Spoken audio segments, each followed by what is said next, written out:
مذهبي او دیني ورکوي مګر مشر او رهبر ورته داسې کس ټاکل کیږي چې په هغې کې دینداري پرهیزګاري له الله څخه ویره رحم زهد دیانت امانت ساتل او داسې نور صفات په دوربین کې هم نه تر سترګو کیږي.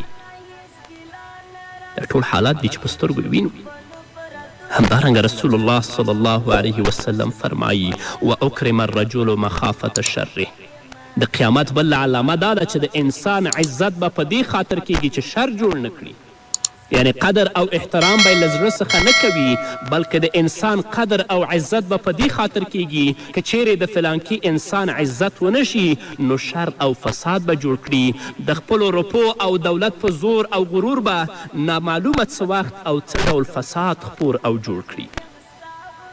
نن سبا همدغه حساب روان دی. که څوک مخامخ د چا عزت او درناوی کوي نو د هغه له تګ وروسته ورپسې بدې ردې وایي سره د دې چې واک د شر اچونکو او شر خوښونکو په لاس کې دی. مال او دولت له همدوی سره دی. مخور همدوی دي او سره له دې چې عوام د دوی له دغو ټولو کارونو څخه خبر دي او ښه پوه دي چې دغه خلک شر اچونکي او مفسدین دي مګر بیا هم د دوی په وړاندې د حق ویلو همت نشي کولی. نو دلته د اکرم الرجل مخافة الشر رسول الله چې وړاندوینه کړې همدارنګه محمد رسول الله صلی الله علیه وسلم فرمایي وظهرت القینات والمغازف. د قیامت د علامو څخه بل علامه دا ده چې سندرغاړې ښځې او د سندرو اسباب به رواج او ډیر شي. لکه څنګه چې نن سبا موږ او تاسې ګورو په کوم ځای کې چې چاته لږې روپۍ په لاس ورشي او یا هم کومه معقوله دنده په لاس ورشي نو سم د واره تر ټولو وړاندې د لهو لعب او سندرو اسباب اخیستل اړین بولي. دوی وایي چې باجه ارمونیا کاسیو تلویزیون سیدي همدارنګه ویډیو ډیش کیبل کیمرادار موبایلونه چې ویډیویي سندرې او فلمونه پکې ښکاره کیږي او دوی یې ګوري او دې ته ورته د عیاشي او فحاشي نور اسبابو شتون په کور کې اړین دی. دغه ټول اسباب څه پخپله غږوي او څه اوري په همدې ترتیب یې له اورېدلو او غږولو خوند اخلي.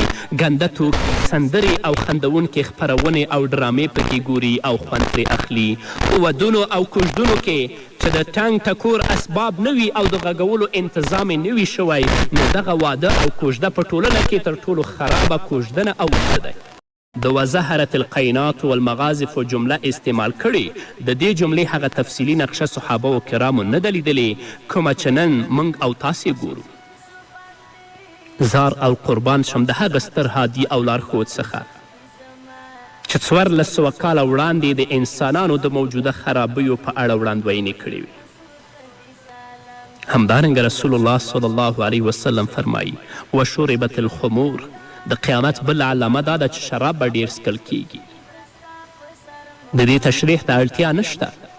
ټول په دې باندې پوه دي چې شراب پټ او ښکاره څکل کیږي تر دې چې په اسلامي ملکونو کې هم په همغه اندازه او ترتیب څکل کیږي لکه څومره چې په غیر اسلامي ملکونو کې څکل کیږي.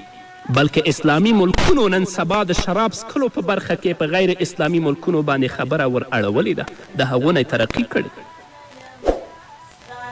او په آخر د حدیث کې رسول الله صلی الله علیه وسلم فرمایي ولعن آخر هذه الامة اولها. د قیامت بل علامه دا ده چې وروسته راتلونکي خلک به د امت په وروستنیو نیکو خلکو باندې لعنت وایي. د رسول الله صلی الله علیه وسلم دغه وړاندوینه هم په حقیقت بدل شوې ده او د امت د نورو نیکو هستیو سره سره ترې صحابه کرام هم بچ نه دي پاتې چې نن ورځې د مفسدینو ملحدینو او د کفارو د خولې نه اورئ چې ابابکر صدیق او عمر رضی الله تعالی عنه پسې هم بد وایي. الله رب العزت دې په موږ رحم وکړي. الله رب العزت دې موږ ته د نیکو اعمالو توفیق راکړي. زموږ هڅې دې الله رب العزت د خپل رضا دپاره وګرځوي او د دې فتنو نه دې موږ او تاسو په خپل حفظ و امان کې وساتي. په همدې هیله درنو اورېدونکو دا د نننۍ خپرونه وسلم وفرمایل چې یقینا تاسو به له ځانه د وړاندینیو خلکو یعنې د یهودو او نصرانیانو لیشت په لیشت او لاس په لاس ګس په ګس تابعداري کوئ. د کوم شي په لور که یهود او نصارا یوه ولیشت وړاندې کیږي تاسو به هم یوه ولیشت وړاندې کیږئ او د کوم شي خواته چې هغوی یو ذراع یعنې یو لاس وړاندې کیږي تاسو به هم یو لاس ور وړاندې کیږئ تر دې که هغوی سمسارې په سوړه کې ور دننه شي نو تاسو به هم ور ننوځئ. کله چې د نبي کریم صلی الله علیه وسلم نه پوښتنه کیږي چې د الله رسوله له وړاندینیو کسانو څخه ستا مطلب یهود او نصارا دي محمد رسول الله ځواب ورکوي هو که نه نور څوک دي. هغه حالت دی درنو اورېدونکو چې نن ورځې موږ او تاسو په خپلو سترګو باندې وینو. خلکو د محمد رسول الله تابعداري پرېښې خلکو د صحابه کرامو رضی الله عنهم تابعداري پرېښې د دغه یهودو او د نصاراو په نقش قدم روان دي. وجه او لامل دا ده چې د دې خبیثو لاسونه د مظلومو مسلمانانو په وینو باندې سره دي. نبي کریم صلی الله علیه وسلم چې کومه خبره کړې هغه ټولې نن سبا زموږ او ستاسو مخې ته پرتې دي. د بني اسرائیلو علماو چې کومې کړنې ترسره کړې وي هغه ټولې زموږ په وخت کې موجودې دي.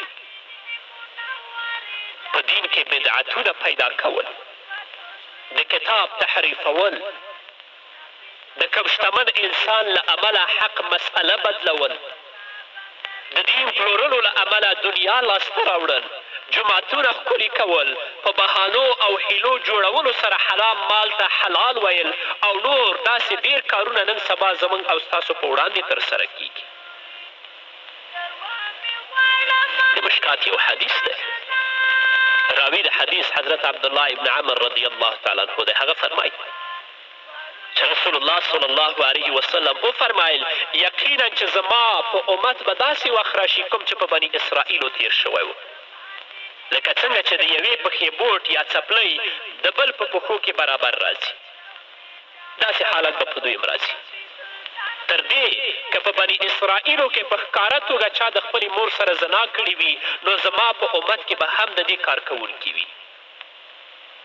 رسول الله فرمایي بې له شکه چې بني اسرائیل 2 مذهبي ډلې شوې وي او زما امت به 3 مذهبي ډلې شي، له یوې ډلې پرته به پاتې ټولې ډلې دوزخ ته ولاړې شي.